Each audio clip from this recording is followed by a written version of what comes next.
Support WrestleTalk! Donate on Patreon. Hello and welcome to the WrestleTalk News. I am Luke Owen. The first step on the road to WrestleMania begins this Sunday with the Royal Rumble, and it will be a landmark event with the first ever Women's Royal Rumble match. The idea of an all-female Rumble has been talked about since last summer by Dave Meltzer of Wrestling Observer, but rumors towards the end of the year suggested WWE weren't fully committed to it. The match was made official on December 18th, 2017. When Stephanie McMahon announced it at the end of Monday Night Raw with all the Raw women standing in a row. And McMahon revealed on Twitter that announcing the match wasn't the only thing she'll be involved in. I'm proud to share that I'll be joining the announce team for this historic match. Not quite sure why announce team is capitalized. With Stephanie McMahon being one of the most beloved figures in WWE, after all, she discovered women's wrestling along with Mae Young, the reaction to her being a part of the announce team for Royal Rumble was incredibly positive. Stephanie doing commentary for Women's Royal Rumble. Stephanie! Being on commentary means she gets to bury 30 women on the roster in one swoop. Stephanie, can you send me instructions on how to change the language of the commentary team on my WWE network?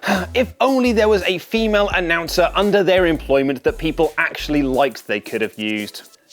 If this news has dampened your interest in the WWE Royal Rumble, then you should instead check out British promotion New Generation Wrestling's Destiny Rumble, featuring former NGW champions Rampage Brown and Nathan Cruz, as well as Davey Boy Cup winner and Liverpool's #1 Zach Gibson. The match will air this coming Saturday, and you can watch it for free on WrestleTalk's YouTube channel homepage. It will be delightful. Speaking of segues, and Woken Matt Hardy had his first match in his Great War with Bray Wyatt on Raw 25, where Hardy lost clean as a sheet to the Eater of Worlds. Although the feud had been built up for a couple of weeks, with awkward Skype calls and laughing contests, the match itself was unannounced and over in a matter of minutes. Despite all that, Matt Hardy made it clear in a promo with WWE.com following the loss that this feud wasn't over, and would continue this Sunday at the Royal Rumble. Hardy shared this interview on Twitter, where he does the majority of his character building, but added in a rather interesting development. Do not fret, Woken Warriors!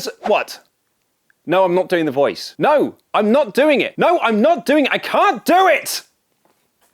Alright, fine, I'll do it! My broken brilliance will ensure that for Bray Wyatt and the repugnant Sister Abigail. Oh, it's so bad. I can't do it, folks, I'm sorry. The key to that tweet is that Hardy has started using the term broken rather than woken, the WWE version of his Impact Wrestling character. He posted on Twitter shortly after that saying he was focusing on his broken beginnings. The woken Matt Hardy character came after Impact Wrestling's parent company Anthem Sports and Entertainment announced late last year that they were no longer fighting Hardy over the rights to the broken gimmick, a legal battle that had taken up most of 2017. It was then revealed that Hardy would be woken rather than broken, as WWE could trademark the woken gimmick for their own, and would allow Matt to continue the broken character should he ever leave the company. These news tweets not only suggest that Matt is reverting back to broken, but we could also see a return of the Hardy compound. Someone who won't be around to see that, however, is Smackdown star Samir Singh. As noted in our Smackdown live review a couple of weeks ago, it appeared Samir tweaked his ankle leaving the ring after attacking Bobby Roode following his United States Championship Tournament semi-final victory. He was helped back up the ramp by his brother Sunil, and has now revealed on Instagram that it was a more serious injury than some thought. Last week, I tore my ACL, and it goes without saying that this past week has been very emotional. I thank you all for the continued love and support. I can't wait to be back. Samir Singh was noticeable by his absence on this week's episode of Smackdown Live, where Jinder Mahal teamed with Rusev Day in a match against Roode and the New Day. Late last year, there were rumors that WWE were going to separate Mahal from the Singh brothers to give him new backup, and one has to wonder whether this injury to Samir will expedite that. With all the hype and ballyhoo for Raw 25, the show pulled in one of its biggest audiences in several years, with 4.5 million viewers. But more importantly are your ratings. 45% of you agreed with Ollie Davis's poor, while 27% thought it was slightly better at average. The big Raw number didn't spill into Smackdown Live, however, who pulled in just 57% of that Raw audience with 2.58 million viewers. But what did you think? A whopping 71% of you agreed with my rating of Smacktastic, with the second highest score being just 19% saying the show was smack bang in the middle. Ollie Davis and I break down the Enzo Amore situation in the latest Wrestle Ramble. Click the videos on screen right now for more awesome wrestling content.